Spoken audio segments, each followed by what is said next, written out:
Hi guys, it's me Stupid. If you are new to this channel, please do subscribe and enjoy the rest. இன்னைக்கு இந்த வீடியோவில் 2024 family ட்ராமாவாக release ஆன ஒரு மலையாள மூவியை பற்றி தான் பார்க்க போகிறோம். அந்த மூவியோட நேம் ஹெர். மூவியோட டைட்டில் மாதிரியே it's all about hers. Yes, ஒரு 5 உமன்ஸோட லைஃப்பில் டெய்லி பேசிஸில் என்ன நடக்குது அப்படின்ற விஷயத்த ரொம்ப யதார்த்தமாகவும் அண்ட் எண்டிங்கில் எக்ஸ்பெக்ட் பண்ண முடியாத ஒரு ட்விஸ்டோடவும் முடிச்சிருப்பாங்க. ஐஸ்வர்யா ராஜேஷோட கால்களை பார்க்கணும்னு நினைக்கிற ஒரு ஆட்டோக்காரன் நம்மளோட ப்ரொடியூசர் ரம்யா நம்பீசன் தான் அப்படின்றனால அவங்ககிட்ட ஃப்ளர்ட் பண்ணுற டேரக்டரு ஊர்வசியை மேரேஜ் பண்ணி 35 வருஷம் ஆனதுக்கப்புறமும் அலெக்ஸா கூட குடும்பம் நடத்துகிற அவங்க ஹஸ்பண்டு, மேரேஜுக்கு முன்னாடி ரிஹர்சல் பார்க்கலான்னு நினச்ச லிஜோமோல் ஜோஸ்க்கு சர்ப்ரைஸ் கொடுத்த ஹஸ்பண்டு, தன்னோட லவ்வருக்காக முக்கியமான மீட்டிங்கை விட்டுட்டு வீட்டுக்கு வந்த பார்வதி. இப்படி இந்த 5 உமன்ஸோட டே டு டே லைஃப்பில் நடக்கிற ஸ்ட்ரகிள்ஸை சொல்கிற மூவி தான் இந்த ஹெர் மூவி. ஓகே, இப்போ இந்த மூவியோட ஸ்டோரி என்னன்னு பார்க்கலாம். Totally 5 different story lines, but all of them connected to each others. First one வந்து ஐஸ்வர்யா ராஜேஷோடது. மூவி ஸ்டார்டிங்கில் ஐஸ்வர்யா ராஜேஷ்க்கு ஒரு கால் வருது. But she is getting ready for her interview. லவர்கிட்டருந்து வர ஃபோனு இக்னோர் பண்ண முடியாதுன்னு சொல்லிட்டு அட்டன் பண்ணி பேசிக்கிட்டு இருக்காங்க. பேசிக்கிட்டு இருக்கும்போதே 2 பேருக்கும் சண்டை. நீ இந்த இன்டர்வியூக்கு போகக்கூடாது அப்படின்னு அந்த சைடு லவர் சொல்லியிருக்கான் போல். உடனே ஐஸ்வர்யா ராஜேஷ் இல்லை நான் போவேன் அப்படின்ற மாதிரி சொல்லிட்டு இன்டர்வியூக்கு கிளம்பிக்கிட்டு இருக்காங்க. ஃபோன் பேசிகிட்டு இருக்கும்போதே ஐஸ்வர்யா இன்டர்வியூக்கு வியர் பண்ணிட்டு போகிற சாரியில் ஒரு எறும்பு ஏறிடும். ஃபஸ்ட் டைம் தட்டி விடுவாங்க. ஃபோன் பேசி முடிச்சுட்டு போகிறப்ப அதை நோட்டீஸ் பண்ணியிருக்க மாட்டாங்க. பட் அந்த எறும்பு அதிலே தான் இருந்திருக்கும். லாஸ்ட்டில் அந்த சாரியவே வியர் பண்ணிட்டு போயிடுவாங்க. அந்த எறும்பு வேலையை காட்ட ஆரம்பிச்சிருக்கும். She can't comfortable with bus, so she took auto. அப்படி ஆட்டோவில் போய்கிட்டு இருக்கும்போதும் அந்த எறும்பு சும்மா இருக்காது. இதையெல்லாம் அந்த ஆட்டோக்காரன் முன்னாடி இருக்க மிரர் வழியாக பார்த்துக்கிட்டே இருப்பான். இது எக்ஸ்ட்ரா அன்கம்ஃபர்டபுள் ஆக்கி விட்டுரும் ஐஸ்வர்யா ராஜேஷ்க்கு. At the end Aishwarya reach ஆக வேண்டிய பிளேஸ் வந்துடும். அதுக்கு முன்னாடியே அந்த எறும்பை எடுத்துருவாங்க. சேஞ்ச் கொடுக்குற சாக்கில் நீ என்னோட கால்களையா பார்க்குற, நான் உன்னோடதை பார்க்குறேன்னு சொல்லிட்டு ஆட்டோக்காரனோட கால்களை பார்த்துட்டு மாசா சிரிச்சு ரிட்டன் போவாங்க. இப்போ second story. Ramya is a film producer and YouTube golden button holder. ரம்யாவுக்கு ஒரு ஆல்பம் சாங் மேக் பண்ணணும் அப்படின்ற ஒரு ஆசை இருக்குது. ஸோ அதை மேக் பண்ணுறதுக்கு தன்னோட எடிட்டர்கிட்ட சொல்லி மேக் பண்ண சொல்லியிருக்கா. பட் அதுக்கு அவங்க ஷூட் பண்ண கிளிப்பிங்ஸ் கரெக்டாக இல்லை அப்படின்றதுனால அது அப்படியே பாதியில் கிடக்கு. இந்த ஆல்பமை கம்ப்ளீட் பண்ணுறதுக்கு நம்ம எக்ஸ்ட்ரா கிளிப்பிங்ஸ் ஆட் பண்ணிடலாம் அப்படின்னு சொல்லிட்டு பேசிக்கிட்டு இருக்காங்க. நெக்ஸ்ட் மூவிக்கு ப்ரொடியூஸ் பண்ணுற ஆப்பர்ச்சுனிட்டி வரும் ரம்யாவுக்கு. அதுக்கு எடிட்டராக அனிலை போடுறேன்னு சொன்ன Ramya, he is not good with NG shorts அப்படின்னு சொல்லிட்டு நம்ம வேறு ஏதாவது எடிட்டரை பார்த்துக்கலாம் அப்படின்ட்டு டிஸ்கஸ் பண்ணிக்கிட்டு இருப்பாங்க. இது எடிட் பண்ணிக்கிட்டு இருந்த அனில் காதில் கேட்டிருக்கோம். அந்த டிஸ்கஷனுக்கு அப்புறம் நெக்ஸ்ட் டே ஒரு ஜுவல்லரி ஷாப்பில் ரம்யாவை இன்வைட் பண்ணியிருப்பாங்க இனாக்ரேஷனுக்காக.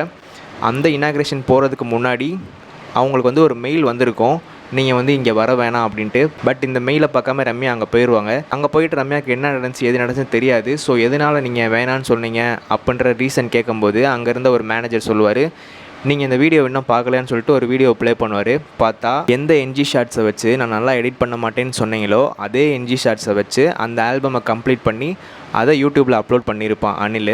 ஸோ அது வைரலாக இருக்கும். அந்த NG ஷார்ட்ஸில் இந்த ஜுவல்லரி பற்றி பேசுகிற சில விஷயமும் இருந்திருக்கும். ஸோ அந்த விஷயம் எங்களுக்கு கரெக்டாக படலை, அதனால் நாங்கள் உங்களை ரிஜெக்ட் பண்ணுறோம்.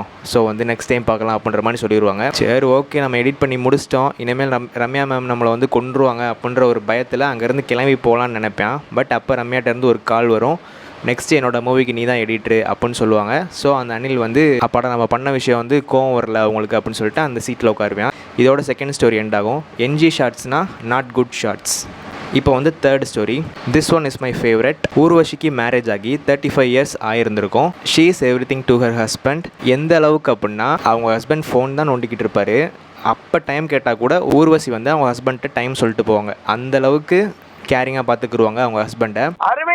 நெக்ஸ்ட் நாள் இவங்களுக்கு ஆனிவர்சரி. ஸோ ஊர்வசிக்கு ஃபோன் கிஃப்ட் பண்ணலான்னு போன இடத்துல அலெக்ஸாவை ஆஃபரில் வாங்க சொன்ன ஊர்வசிக்கு தெரியாது இது தனக்கு தானே வச்சுக்கிற போகிற ஆப்புன்றது. Because he won't spend more time with Urvashi but Alexa.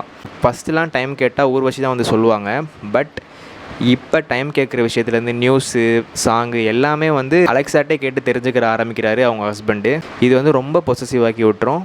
Plus ஒரு மணி சேடாக ஆகிடுவாங்க ஊர்வசி. இது இருக்கனால தானே என்கிட்ட பேச மாட்டேன்ற அப்படின்ட்டு அலெக்ஸாவை குப்பையில் தூக்கி போட்ட ஊர்வசியோட இன்னசென்ஸ் புரிஞ்சுக்கிட்ட ஹஸ்பண்டு லேட்டாக தான் ரியலைஸ் பண்ணியிருப்பார் இது நம்மளோட தப்பு, ஸோ நம்ம இனிமேல் அப்படி பண்ணக்கூடாதுன்னு சொல்லிட்டு 2 பேரும் லாஸ்ட்டில் சிரிச்சுட்டு ஹாப்பியாக இருப்பாங்க. இதோட 3rd ஸ்டோரி முடியும். இதில் ஊர்வசியோட ஆக்டிங் எல்லாமே க்யூட்டாக இருக்கும். Fourth one Lijomol Jose.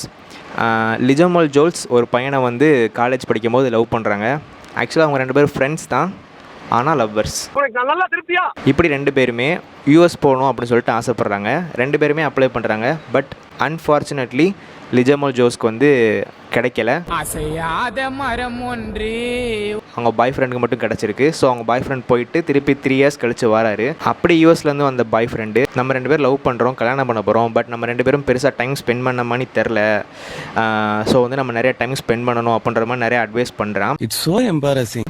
சரி ஓகே, எப்படி போகிறோன்னு கேட்டோம்னா நம்ம கன்ஃபார்ம் கல்யாணம் பண்ண போகிறோம், ஸோ ப்ரீ வெட்டிங் ஷூட்டிங் சொல்லிட்டு கிளம்பி போயிடுவோம் அப்படின்னு சொல்லிட்டு அங்கே போயிருப்பாங்க. போயிட்டு ஷூட்லாம் முடிச்சுட்டு சரி வந்தது தான் வந்துட்டோம், கொஞ்சம் டீப்பாக டைம் ஸ்பெண்ட் பண்ணலாமே அப்படின்ட்டு 2 பேரும் பிளான் பண்ணியிருப்பாங்க. பட் 4 minutes டைம் ஸ்பெண்ட் பண்ணதுலேயே தெரிஞ்சிருக்கும் ஷீ இஸ் நாட் சாட்டிஸ்ஃபைடுன்னு. So she stop the marriage. நான் என்ன சொல்கிறேன் உங்களுக்கு புரிஞ்சிருக்கும்.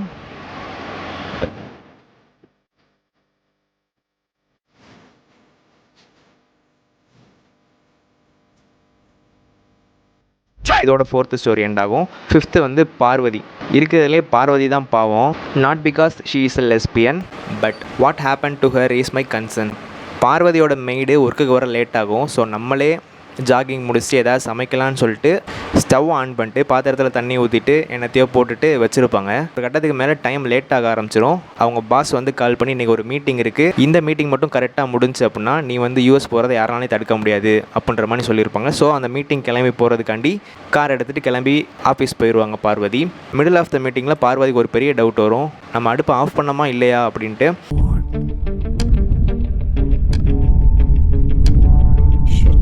அதை செக் பண்ணுறதுக்காண்டி அங்கேருந்து கிளம்பி போயிடுவாங்க. பட் அந்த மீட்டிங்கில் இருந்தவங்களாம் ஒரு மணி ஷாக் ஆகிருப்பாங்க.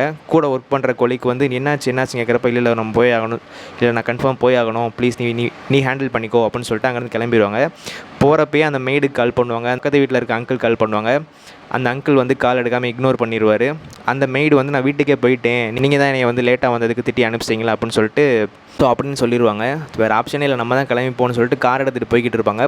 போய்கிட்டு இருக்க பாதியிலே கார் பஞ்சராகி ஒரு இடத்துல நின்றுடும். சரி ஆட்டோவில் போகலான்னு பார்த்தா ஐஸ்வர்யா ராஜேஷ் காலை உத்து பார்த்துக்கிட்டு இருந்தான்ல மிரரில், அந்த ஆட்டோக்காரன் தான் வந்திருப்பான். அந்த ஆட்டோவில் ஏறி போய்கிட்டு இருப்பாங்க. பார்த்தா ஐஸ்வர்யா ராஜேஷை எந்த மிரரில் பார்த்தானோ அதே மிரரில் பின்னாடி பார்வதியை பார்த்துக்கிட்டு இருப்பான்.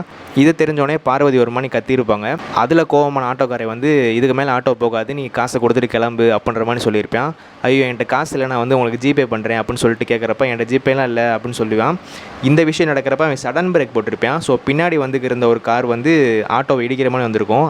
அந்த காரில் இருந்தது யாருன்னா ரம்யா ரம்பீசன். அவங்க ஃபேமிலியாக கிளம்பி அந்த ஜுவல்லரி ஷாப் இனாக்ரேஷன் போவாங்கன்னு சொன்னேன்ல, அங்கே போய்கிட்டு இருந்திருப்பாங்க. இந்த இன்சிடென்ட்டுக்கு முன்னாடியே ஆஃபீஸ்லேருந்து அவதியாக வெளியே வந்துக்கிட்டு இருப்பாங்க. அப்போ பார்த்தா லிஜோமல் ஜோம்ஸ் வண்டி ஓட்டி வந்துக்கிருப்பாங்க. அந்த வண்டியில் விழுகிற மாதிரி போயிருப்பாங்க பார்வதி. சரி ஓகே நீ தயவு செஞ்சு ஆட்டோ வேடு, நான் வந்து அங்கே வீட்டுக்கு போயிட்டு யார்ட்டா காசாக வாங்கி கொடுத்துட்றேன் அப்படின்னு சொல்லிட்டு போய்கிட்டு இருப்பாங்க. வீட்டுக்கும் இவங்களுக்கும் 2 kilometers தான் இருக்கும். அந்த இடத்துக்கு போகிறதுக்குள்ளேயே ஆட்டோக்காரை வந்து நான் டீசல் போட்டால் தான் வண்டி மூவ் ஆகும், இல்லைனா நடுவில் நின்றுன்னு சொல்லிட்டு டீசல் போட 11வது லைனில் போய் நின்றுக்கிட்டு இருப்பேன். அதில் கோவமான பார்வதி ஓடி போயாது வீட்டை ரீச் பண்ணுறேன்னு சொல்லிட்டு அங்கேருந்து ஓடுவாங்க. ஒரு வழியாக வீட்டுக்கு போயிட்டு அடுப்பை போய் பார்த்தா அடுப்பு ஆஃபில் இருக்கும். பார்வதிக்கு ஒரு மணி ஷாக்காக இருக்கும். பார்த்தா அப்போ ஒரு சவுண்டு வரும், நான் தான் ஆஃப் பண்ணேன் அப்படின்ட்டு. யாருன்னு பார்த்தா அதான் ஐஸ்வர்யா ராஜேஷ். ஐஸ்வர்யா ராஜேஷ் ஸ்டார்டிங்கில் ஒரு ஃபோனில் சண்டை போட்டிருப்பாங்களே, அந்த லவ்வர் யாருன்னா அதுதான் பார்வதி. They are lesbians. நாங்கள் 2 பேரும் இப்போ கிஸ் பண்ண போகிறோம், அதை நீங்கள் பார்க்கக்கூடாதுன்னு சொல்லிட்டு கேமராவை இப்படி திருப்பி விட்ருவாங்க. பார்த்தா லாஸ்ட் ஷாட் வந்து ஆன்ஸ் வந்து போய்கிட்டு இருக்கும். அதை காமிச்சதோட படத்தை எண்ட் பண்ணுவாங்க. ஸோ இதுலேருந்து என்ன சொல்ல வராங்க அப்படின்றது நான் என்ன அப்சர்வ் பண்ணேன் அப்படின்னா, உமன்ஸோட லைஃப்பில் ஆன்ஸ் மணி ப்ராப்ளம் வந்துக்கிட்டே இருக்கும். நீங்கள் ஆன்ஸை வாட்ச் பண்ணிங்கன்னா தெரியும், கூட்டம் கூட்டமாக ஒரு பிளேஸில் இருப்பாங்க.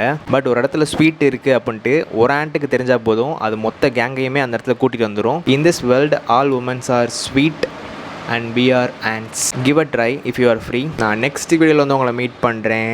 Until then, good night.